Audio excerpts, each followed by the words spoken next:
kami melakukan penelaahan secara cermat. Apakah dugaan kasus Pak Lukas ini murni soal hukum atau ada pula muatan politiknya? Mengapa kami bersikap seperti ini? Karena Partai Demokrat memiliki pengalaman berkaitan dengan Pak Lukas NMB. Pada tahun 2017, Partai Demokrat pernah memberikan pembelaan kepada Bapak Lukas NMB ketika ada intervensi dari elemen negara untuk memaksakan salah seorang bakal calon wakil gubernur sebagai wakilnya Pak Lukas dalam pilkada tahun 2018 yang lalu. Soal penentuan calon gubernur dan calon wakil gubernur Papua dalam pilkada Papua tentu sepenuhnya merupakan kewenangan Partai Demokrat. Apalagi waktu itu Partai Demokrat bisa mengusung sendiri calon-calonnya.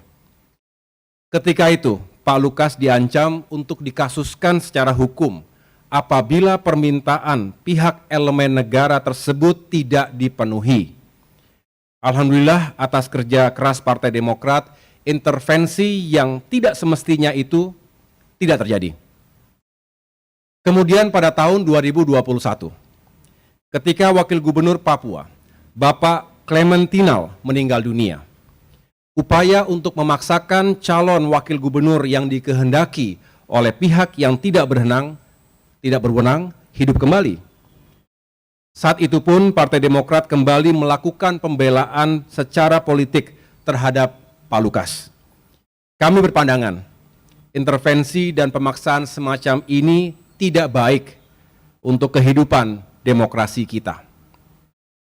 Pada tanggal 12 Agustus 2022, Pak Lukas dituduh telah melakukan pelanggaran terhadap pasal 2 dan 3 Undang-Undang Tindak Pidana Korupsi.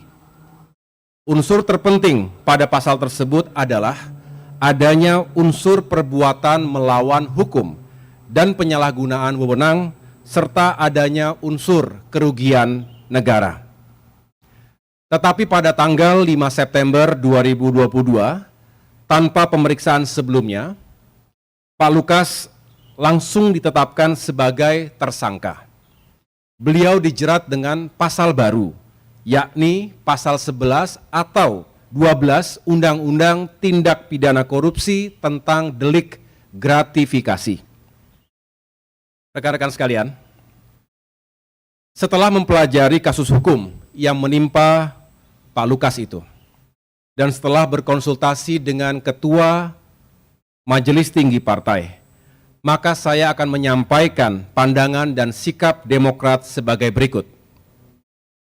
Pertama, Partai Demokrat memegang teguh komitmen untuk mendukung setiap upaya penegakan hukum di negeri ini, termasuk upaya pemberantasan korupsi. Kedua, untuk itu, Partai Demokrat menghormati dan mendukung proses hukum yang sedang berjalan.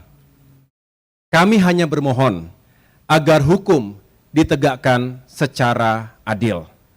Jangan ada politisasi dalam prosesnya. Juga mari kita hindari trial by the press.